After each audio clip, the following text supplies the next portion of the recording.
The following is a paid program that is paid for by AARP of Michigan. We have lots of good information to share with you today. This is information that may impact you today, tomorrow, or in the future, so don't touch that remote. Stay tuned for AARP, Real Possibilities.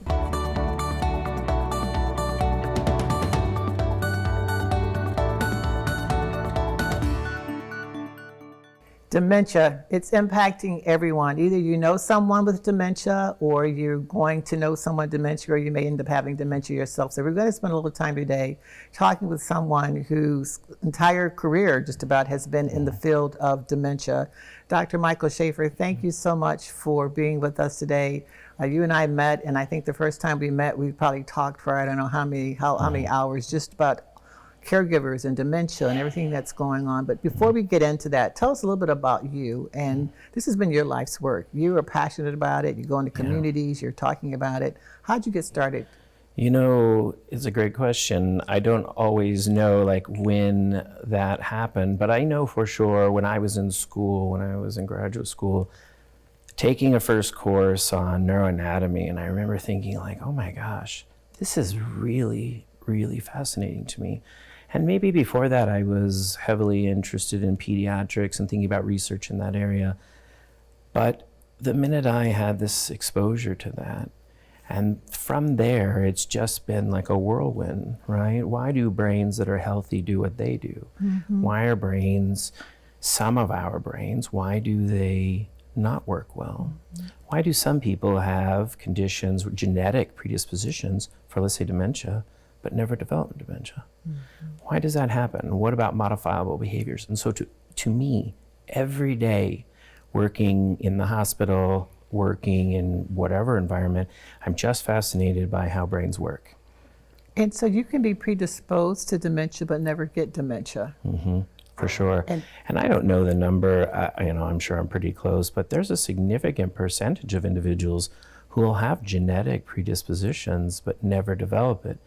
A dementia process. And again, if you think about the most prevalent condition being Alzheimer's disease, and that's really powerful if you ask me, because modifiable means there's control.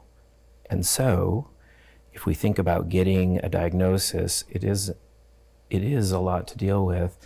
And the first question I hear, well, should I, if I'm the daughter or the son, like, oh, should I watch out? Of course. Having a first generation person in your family increases the likelihood that you'll develop a dementia condition, but it doesn't mean you're going to. And so there's a ton that we can do. And so to me, that's fascinating. When you say there's a ton that we can do, that works both ways. If someone said that you were, to test, Paula, you're predisposed, I'm going to worry about that.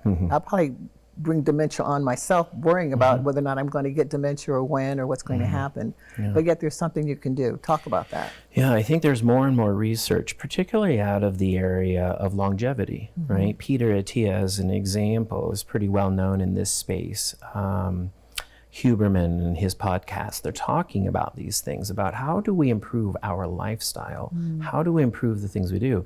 So if one were to think about maybe 2 or 3 domains to really be emphasizing, I think the point of modifiable conditions is to think about exercise, nutrition, and our sleep.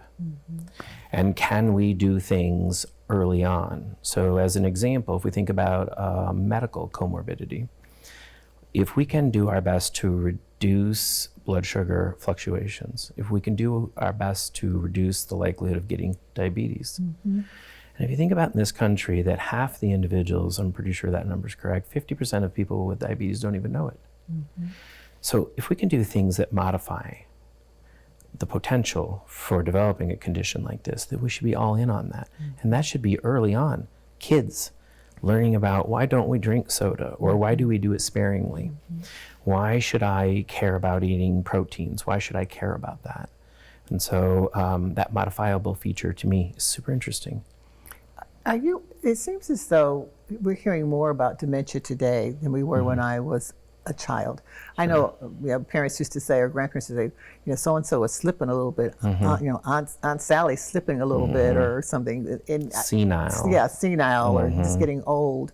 Was that dementia, was that Alzheimer's then as well? But it seems like it's more prevalent today. More people are talking about it. Yeah, so I think that there are probably a bunch of reasons that account for that. One is just medical sophistication. The same is probably said for ADHD. Probably when I was a kid, everyone had ADHD and no one was treated with medications. And now you see this conversation about, are we doing it too much? So why? Did more people become autistic than 60 years ago? Like, what's the difference? So some extent, maybe sophistication of how we identify these things is accounting for it. But there are probably other reasons too. And one of those reasons, right, is just the number of individuals who are living longer in this country. And if you look at data, speculation, and projections, I think 100 million individuals by the year 2050 will be 62 years or older in this country. So just in this country, if you think about the target date of when dementias start to creep up, in let's say that's 65 to 72, just to make a kind of nice easy number, we're going to see a third of this country at that age group. So of course the prevalence rates, right, they're going to rise. So we're going to see, we're more sophisticated at finding it, we're getting older. I think also our health behaviors are not so great and sort of maybe negatively influencing that.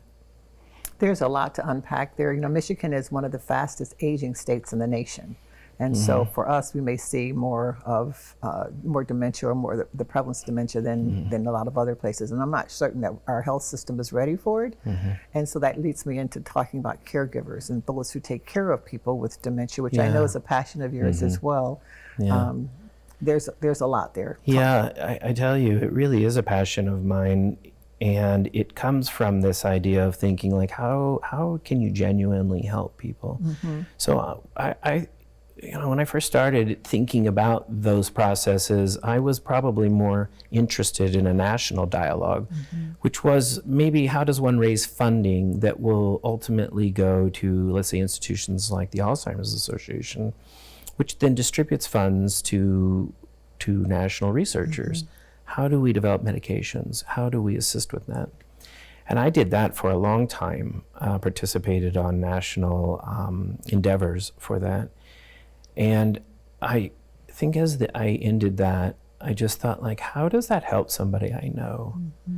And I think as you age a tiny bit, by the way, you start to think a little bit more locally.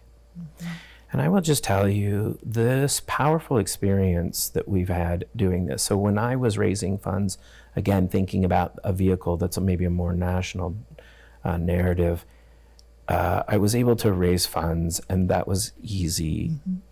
And then I shifted to a community-based effort, and then it was significantly easier.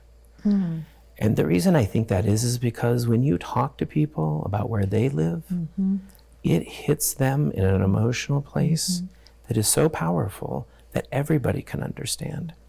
So yes, I have been just genuinely interested, since I was an early kid. This comes from my parents and how they raised us to care about what other people needed or didn't need, and then gets translated into this foundation that my wife and I started. And then, again, very powerful experience because it's just an idea.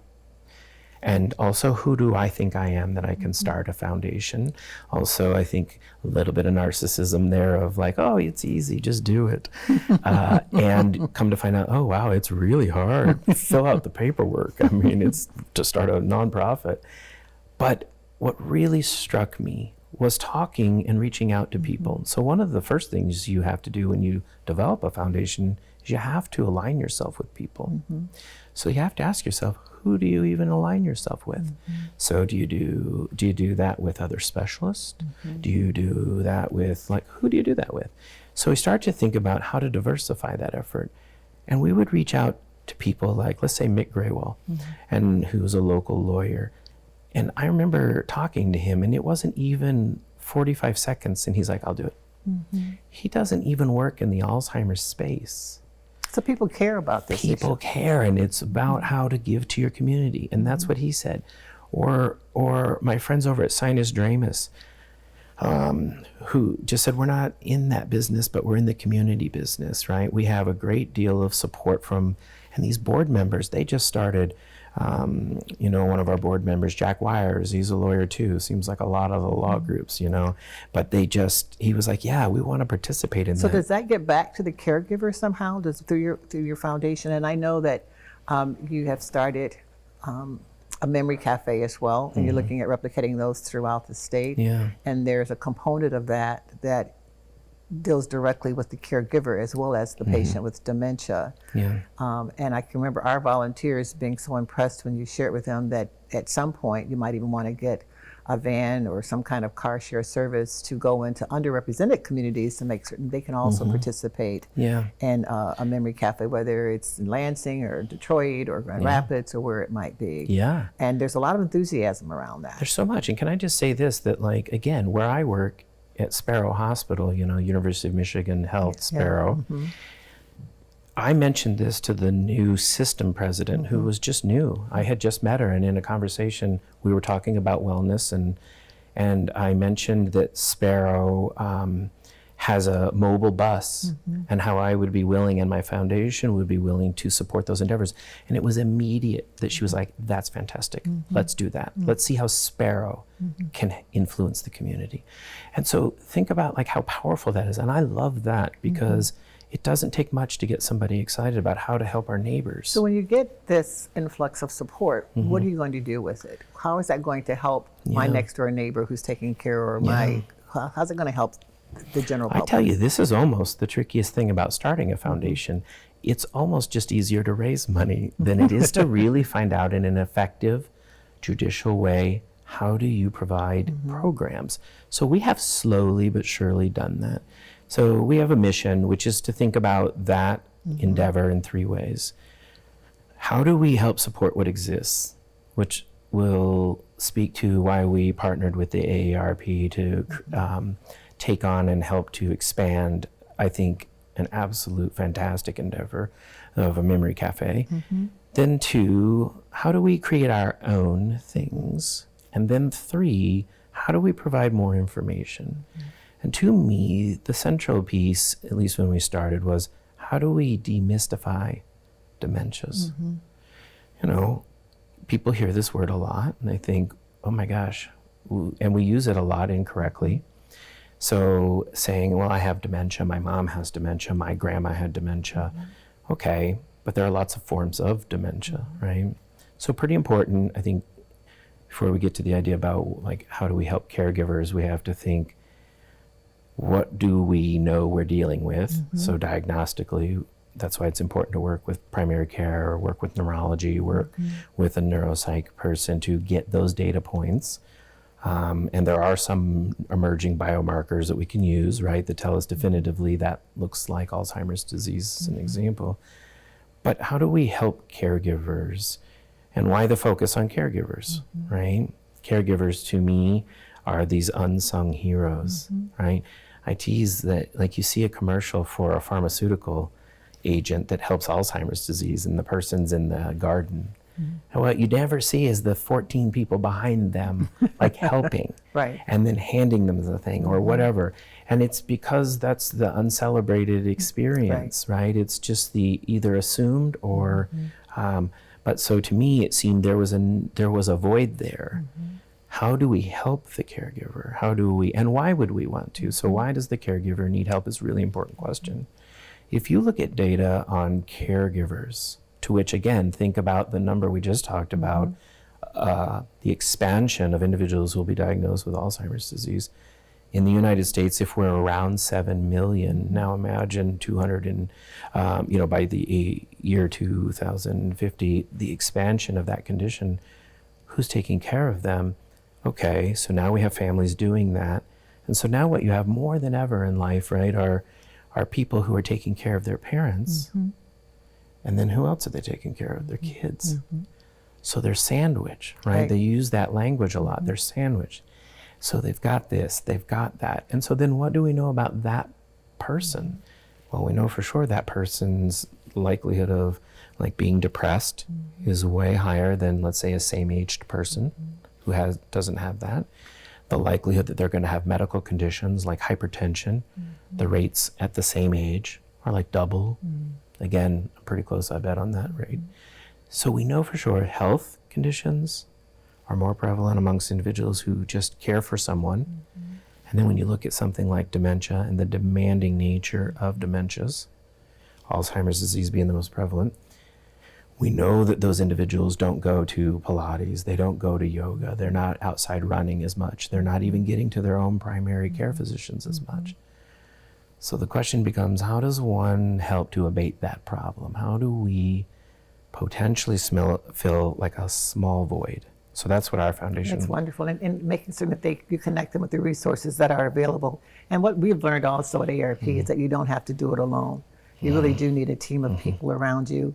And the more people share their stories, come together and share what they're going through, they don't feel like they're an island all by themselves, unto themselves. It's totally true. If you think about data just on socialization and the impact that socializing 1 hour a week has not only has on a healthy brain, Right. but a person who has neurocognitive disease, let's say Parkinson's disease with some dementia, mild cognitive impairments, whatever, the idea that just socializing for 1 hour a week and interacting with humans can help slow those processes down or create a positive benefit for you, that's amazing. Is that the best treatment? Or are there medicines? Because we've read that medicines don't necessarily help. Medication doesn't really help. If you've been diagnosed with Alzheimer's or some sort of dementia, there are some medicines that can be taken, but they don't necessarily make a difference. Yeah, I think it depends on what your specific aim is. Let's say you're worried about behavior and mood, agitation as an example. Let's say in a more advanced case of dementia, regardless of the etiology, I think then there are medications that work pretty well. I think what you're speaking to is the national concern, which is, let's say, the medications that are the most common, let's say Aricept, the choline esterase inhibitors, or let's say Namenda. Are they blockbusters, right? Are they working for everyone? And the answer is no. I think in part what that speaks to is how the dementias are different and the pathophysiology, what's contributing is different. But let's say that they're just focused on Alzheimer's disease. And so then the question is, why don't they work for Alzheimer's disease? And then I think that speaks to the complexity of the condition itself. And more recently, right, we've heard about the monoclonal therapies, but we also know that there's a great deal of drawback. So you might see national data, I'm making this up, but like, oh, there's a 16 to 30% level of improvement. Improvement from what? So I don't know. Does that mean that does that somehow affect, like, or specifically address, like, where were you before all of that, right? Were you superior? Were you average? Were you below average? Like, how is that really being quantified? But then there's also caveats with those medications, which is that there's micro-tearing and that there are, and so the idea that we think amyloid betas are at least associated in part with this condition, we think pretty heavily, and then the tau proteins, right? So these two proteins, the idea was, like, could we clean them out? And then would they be fine? And I don't think it's a home run, just absolute yes. And so it leads those researchers down the path to think, so just as an example, maybe it's the creation of the protein clumping that's the problem, or the breakdown. So I think that there's a lot of work in that area. We've got about a minute left.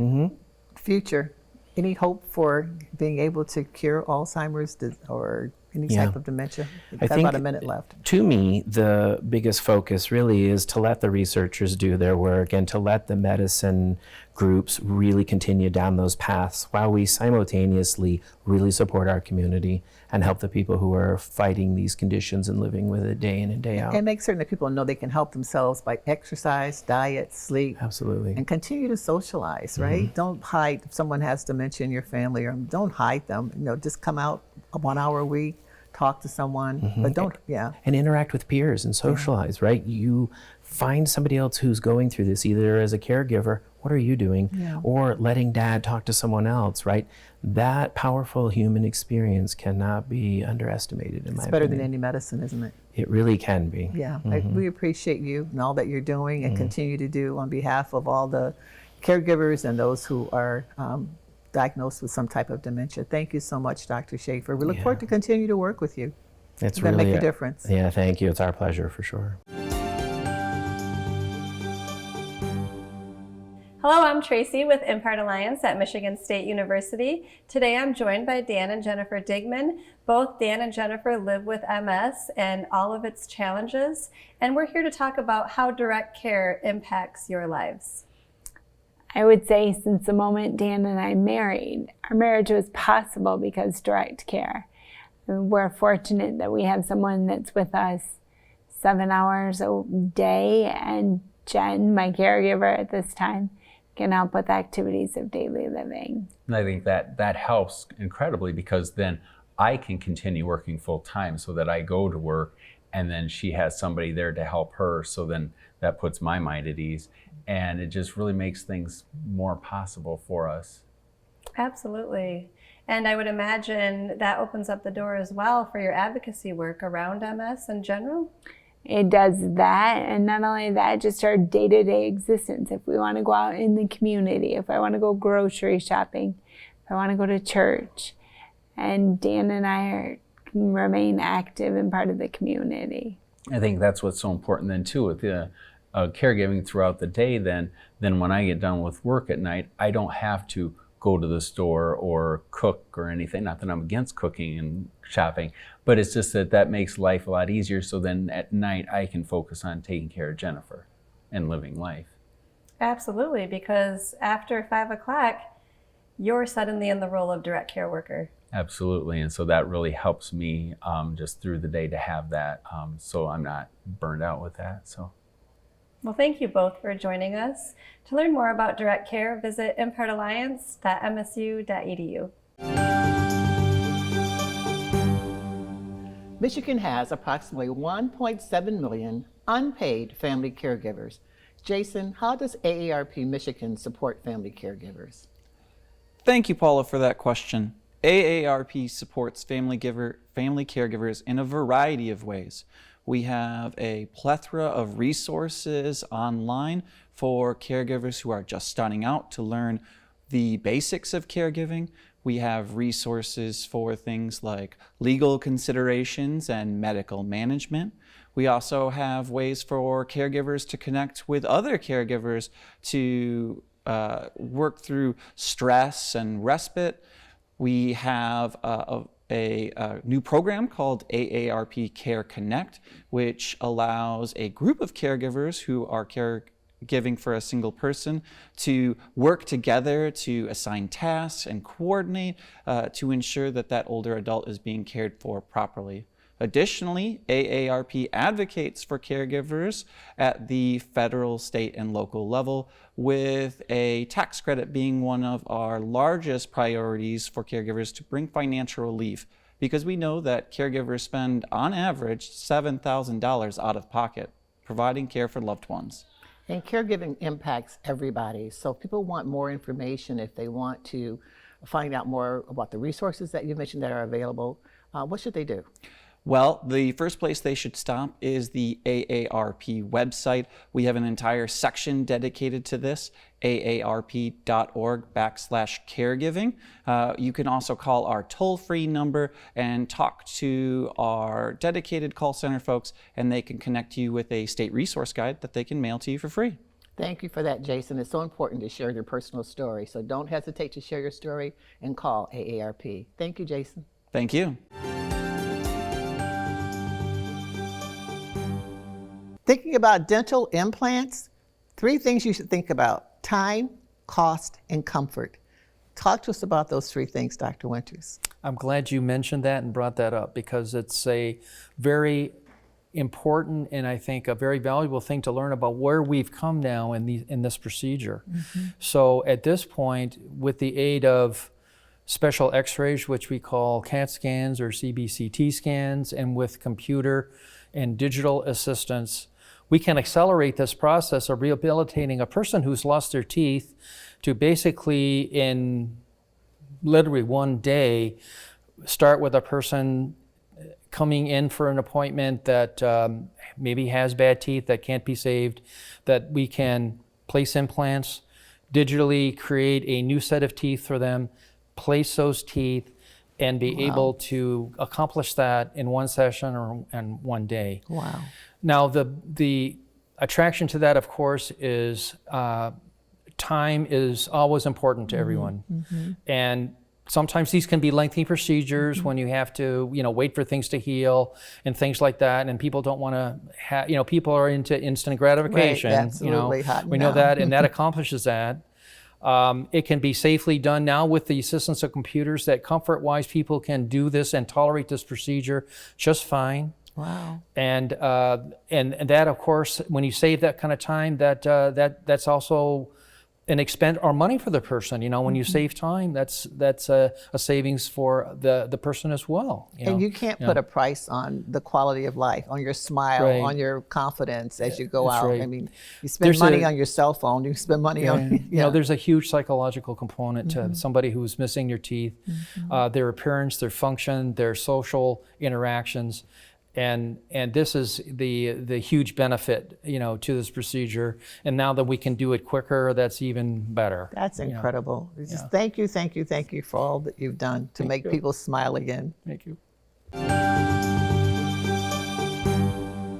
Scams, scams, and scams. You may not realize, but it's something like once every 5 seconds, someone is scammed. Brenda, what are some of the more common scams that are taking place in Michigan? Some of the most common scams that are happening to older adults are imposter scams, financial scams. Those scams really harm people because imposter scams are when people call or email you and say that they are somebody or some entity, your bank, Social Security, Medicare, or your grandchild is in trouble. And with AI, that's even easier for people to do, to be pretend as though there's someone else. Exactly. They can post up a picture that looks exactly like that person. And so what should a person do to protect themselves? A person should be aware to prevent these types of scams. That means don't give out your information, your identity to anyone. If you get a call from an unexpected person, just hang up. If you get an email from someone that you don't know, an entity that you don't know, just don't open it, just trash it. And they say one of the signs is always if there's a sense of urgency. If someone says you have to act now, that's always a warning sign, correct? Exactly. That's a big warning sign. And what you do to that person is just hang up and call and verify. Call your bank, call your granddaughter, call whoever they said the sense of urgency is for. And romance scams is another one that's really prevalent. Romance is a very popular scam. It continues no matter how many times it's reported in the news. People are vulnerable. And because we're older adults, many of them are isolated and they're not socially connected. They're prey for these types of scams. Exactly. And again, you verify, do your homework on that person. Yes, yeah, and make certain that you don't respond right away, but call back. Thank you, Brenda. Appreciate Thank you. Thank you for watching AARP Real Possibilities. If you want more information on the foundation, on programming, resources, and what's available in your community, please visit the website on the screen. There's something that can be done, and you need to visit that website, share it with other people, and make certain that you get the information that will help make a difference in your life. Hopefully this is news that you can use. Thanks for watching.